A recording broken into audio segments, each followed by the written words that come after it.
Thank you for inviting me today. I'm going to talk about Andaman 7, which is a project started a few years ago. Like many of you, it starts with a personal story first. When I was 43 years old, I was diagnosed with leukemia.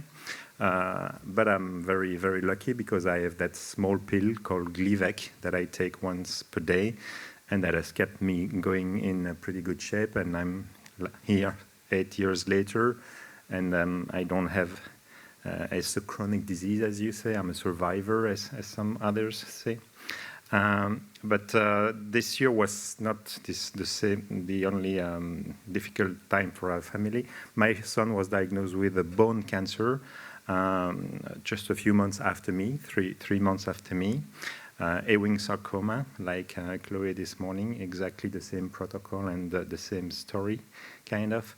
He spent 1 year in chemotherapy, radiation, and he was amputated from his right leg, as you can see on the picture at the bottom. But today he's in good health. He's 19 years old, studying at university and doing lots of sports, as you can see. So he is also a survivor, and we are both very lucky to be where we are today. So my conclusion after this, we are two cancer survivors. For me, that means we have excellent medicine because the diagnostic was very frightening in the beginning, and we're both alive today. And I'm a software engineer by training too, but I could see that the software and the tools that are available to doctors and hospitals, while they are improving, that's very clear, there's still a lot to do, and I think that in some ways the medical sector is lagging behind if you compare to companies or to banks or to any other industries that have a much more advanced use of the tools in some ways. For me, there are three main problems. First, the medical data management is not good enough. We have excuses somehow because it's difficult. The information can be text, free text, or it can be structured text. It can be numbers, it can be text, it can be images, it can be sound, it can be all kinds of different types of data, which makes it already difficult to manage. That's one first problem. The second is the difficulty to exchange information, because immediately you talk about exchanging medical data, you talk about privacy, about medical secrets, about all kinds of barriers immediately, which are valid, of course, but it creates the difficult situation for the data exchange. And three, the patient is never in the loop. It occurred several times to me that doctors would ask me questions about my son. I could not reply to them because he's been in 3 different hospitals, and a number of doctors have taken care of him. So asking me information that I was not able to reply to, and vice versa. Some doctors would give me information with somehow the hope that I would be able to transmit that information to other doctors or caregivers. And I didn't have anything any tool to help me in doing that except write on a piece of paper, but it doesn't work really. So that's the personal story. And if you take a wider look at our world today, our technological world and how it's changing, according to Gartner, which is a very well-known consultancy agency in the computer sector, so maybe not all of you know them. They're talking about 4 major changes in the landscape. The first is social. You know that there are many social networks, Facebook, LinkedIn, and all those. That's changing the relationships between people.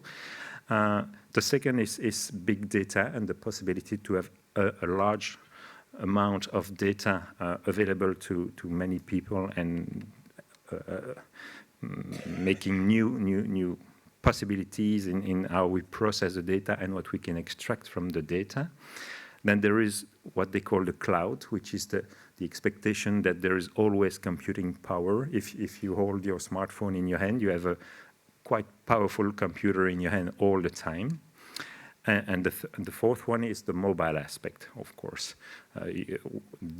One of the big differences with your smartphone and your computer is that your smartphone is always with you. If you go to the doctor, for example, or if you go anywhere, you have computing power with you all the time. So that's four main changes that touch every sector. A few words about what some people call 4P medicine. The 4 Ps are for predictive and preventive. Okay, it's two words that are similar but different. Predictive is the ability to detect very early that something's going to happen in the future. For example, by looking at your genes and seeing that there is a very high probability of having some kind of disease later. Preventive is everything that you can do to reduce the risk of having that by changing lifestyles and other things. Then personalized. You all know I'm not a doctor, so I'm just talking about generalities. But from what I heard, a medication is considered to be good if it goes above 30%, because placebo is 30% results. So that means that if it's lower than 30%, it's not considered as significant. But today, there's no way or not many ways to know that in those 30%, maybe there's 100% of the patient with that given genetic profile. So the medication is extremely efficient for a small number of patients. Today, it's very difficult to know that. So from what I heard, there's a lot of new possibilities by the genetics and having much more personalized medicine and personalized use of medication and treatments too. And the last P is for participatory. If you look back 50 years from now, we had one family doctor. Today, you have at least 5 to 10 doctors. You have an eye doctor, you have gastro doctor. If you have cancer, you have oncologist. And if you go for some kind of X-ray, you have another type of doctor. So there's many doctors and many nurses and physiotherapists and a number of people that somehow touch you or touch your health and that should be communicating and should be exchanging information among them. So there is a big difference between now and 50 years ago. And there is a fifth P, which is the patient. You've all heard about patient empowerment. A number of patients want to take their health into their hands and want to know what's happening to them and want to participate. And there's a number of scientific studies that shows that the results of treatments are much better if the patient is aware and if is participating, is engaged in the treatment. So that's very a significant change too. And of course, some doctors, and we said that earlier today, a number of patients go to Google or Wikipedia as soon as they have some symptoms. Of course, that's not very good, and you need to be able to understand. But it also shows that they are concerned and they want to learn and they want to know more about it. So it's a question of education, but at least I think it's a good way, it's a good trend. We have to educate and make sure that there is no excesses, but I think it's a good trend. I will skip this. So from that experience and from those new events in the sector, I decided a few years ago to try to do something with my humble competencies and what I can do, which is software. So I decided to start a project that's 3 or 4 years ago that I call Endaman 7. It's 3 things, mainly. It's for patients, mainly for patients. It's a mobile personal health record. So the long-term goal is to allow to have you on your smartphone a record of everything about your health. So a full, as complete as possible, record of all your information with you all the time on your smartphone. It's also for doctors or for a number, I say doctors, but I should say healthcare practitioners. So it's also for nurses, for physiotherapists, and so on, to have a mobile companion to the existing system they have, right? And maybe more importantly, a platform to connect them securely. So when I have my records on my smartphone, I can decide to share a part or all of my records to whoever I want. For example, I have the records of my 3 children on my smartphone. I shared all of them with my spouse. So every time I enter something into one of those records, she gets a copy. And if she enters something, I get a copy. And I can share, and I did share all of them with our family doctor. Then I go regularly, since I'm 50, to the urologist. Is that correct in English? Yes. And I share a little part of my medical record with that doctor. So I don't have to share everything. I can select what I share and who I share it with. And since I'm the patient, I can do whatever I want with my information. That's the patient's right law of 2002 that came out for all European countries. So we call that Synchronized Health Records within your circle of trust. Why? Because I don't believe that anytime soon we will have a centralized medical records. I think my data today is already in a few hospitals and a few doctors' systems on paper, in my wife's memory, which is better than mine. So my health data is distributed today, and I believe it will stay distributed for a very long time. We have seen a number of projects that try to centralize everything, and the big fears and problems that brings. So I think it will stay synchronized. So what is the solution for a patient is simply to grab all the pieces where they are and try to centralize them locally in my smartphone. And we talk about a circle of trust because obviously you don't want your data to be out in the public. But personally, I really do not mind having my doctor, my family doctor, or my wife, or a number of specialists I choose to have all my medical records. So there's a big difference. A restricted number of people can have everything, and the others, I would like them to have nothing. So that's what we call the circle of trust. So as a small recap, these are a number of problems that patients face, according to my experience. I need to have a centralization of my health data, but probably not in the cloud, not anywhere else. I want to have it handy with me all the time, even if I go on vacation in a foreign country. I want to share it with a number of doctors or healthcare practitioners and family. Medication compliance.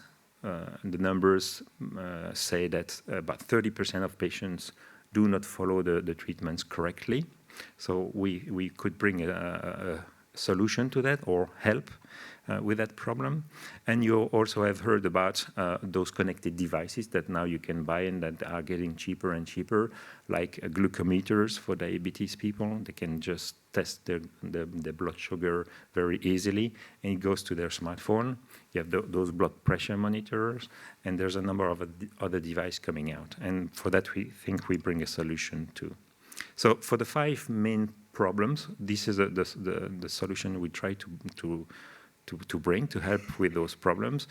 For centralizing, I have a personal copy of my health data. It's on my smartphone, so very handy. I can share it very easily because I create a number of sharing rules. I decide who I share it with and what I share.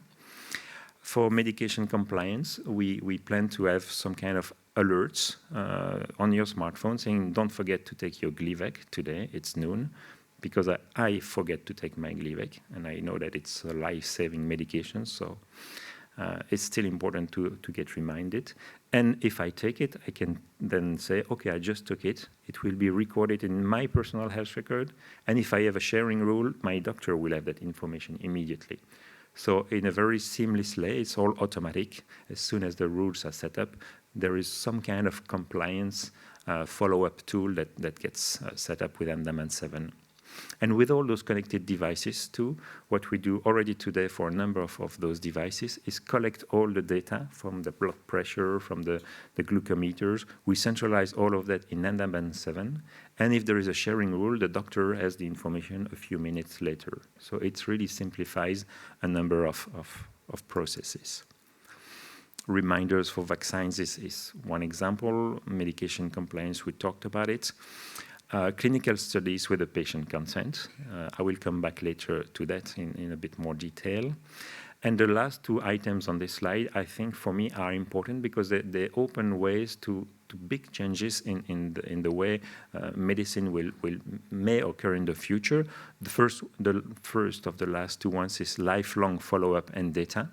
As soon as the patient has a record of his own information and can carry it with him over time, we start to have a very long lifetime follow-up of patients' information. Right, and the second one is some kind of real-time medicine. I was talking about those connected devices. Today, I have an easy way for me to take my blood sugar, and 2 minutes later, my doctor or the hospital or anybody else can have a copy of that information immediately, and it's free, easy, and it's very fast. So our project has a number of particularities. There's 8 of them, but I don't want to be too long. So I will just insist on the 3 yellow ones. First, we are mobile and mobile only. Why? Because it's very popular. There's about 2 billion people on Earth that have a smartphone out of 7 billion. That's a lot. That's the graph on the bottom. On the top is the traffic on the internet. The red one is traffic from computers, and the blue one is traffic from mobile devices. So some time ago, like I think it's 2014, I can't read it, it got reversed. So there's more people going on the internet with a smartphone than with a computer. So that's for the popular part. Portability, I don't have to explain. You will always have your smartphone with you. And it doesn't look like it, but it's extremely powerful, even if you compare it with a computer on your desk, because your smartphone has a camera, sometimes 2. So it's very easy to take pictures and send them. There is a voice command. It's coming only. It's new, but you can talk to your phone. It will understand quite a bit already. There is a GPS to localize you. Your computer does not have that. Now you can unlock your phone with your fingerprint. That means that even if you're unconscious, your doctor or agency can take your smartphone, put your finger, and have access to your medical information. So that's still useful. And the communication capabilities of those smartphones are very good compared even to the computers. So it's a very important device. It's much better than what we usually think it is. I've talked about all the connected devices. Here are a few, and there's a lot more coming, which are going to be very impressive. And all of those devices send their information to the smartphone, not to your computer. So that's a very good place to centralize the information and then share it, as I said earlier. This is very different from what many projects do. We do not want to store the information in the cloud. I'm a software engineer, so I like the cloud. I store a lot in the cloud. All my documents are in the cloud. But for medical data, I don't want to do that. I don't really trust it. Because if you store data in the cloud, that means you need to have extremely costly and difficult to maintain software. And even if you do it very well and you put all your effort, there's still going to be hacking. And Google and Apple, which are arguably the 2 most famous and good quality companies, they've been hacked, and hackers have taken their information. So medical information is too important to put in the cloud. So we don't put anything in the cloud. It's what we call a peer-to-peer system. So if I'm connected to my hospital, the hospital is sending my information to me. Could you wrap up in a few minutes? A few minutes? Okay. Yeah. All right, I'll go a bit faster then. So it's a peer-to-peer, nothing's stored in the cloud. The project is a social entrepreneur project, so it's free for everybody. You can install it today. We plan to finance the project with an advanced version in the future, and the people who want to have those advanced versions can pay for the extra features. We are a bit ambitious. We want to have a solution for all countries, but we focus first on Belgium, France, the United States, and Canada. So that means that the software already runs in Dutch, French, and English today, and we're preparing a few other languages too. We are a team of a dozen persons. It's a startup that was created end of 2014. I won't go into the details of that, but we're taking from experience of other projects that we have done in the past regarding medical records and regarding secure exchange of information. You can help. Just go to that website, or on your Android device or on your smartphone, on your iPhone, you can go to the App Store, on the Google Play Store, and install Andaman 7. I would be very happy if you do it and give me your feedback, because this is version 1, so it needs to be improved and it needs to be easier to use. What are we looking for? We are looking for a number of projects in various sectors. So clinical trial projects, I think that they could be very interesting. So if you have a project like that, tell me about it. There would be no cost from us, so we don't have any revenue goal for the moment. All we want to do is to distribute the application as widely as possible. Patient associations, I think, could be very good partners too for us, because it's a way to have control of your data, patient empowerment, and then build on top of that. Hospital, health professionals, of course, for sharing the data. Occupational health, maybe too.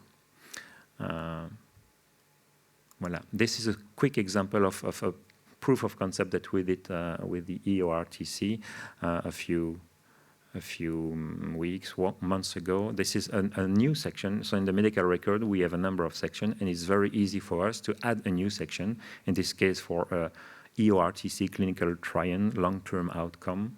And then we can add a number of fields there, and you can see that immediately 2 fields were filled in from the medical record, the date of birth and the gender of the patient. So the patient has that questionnaire. The data that is already present in the medical record is automatically filled in, and then he just has to fill in the extra fields. And then in that respect, we hope that this tool could be helpful to EORTC and similar kind of organizations. I'm finished, and thank you for your attention. Thank you.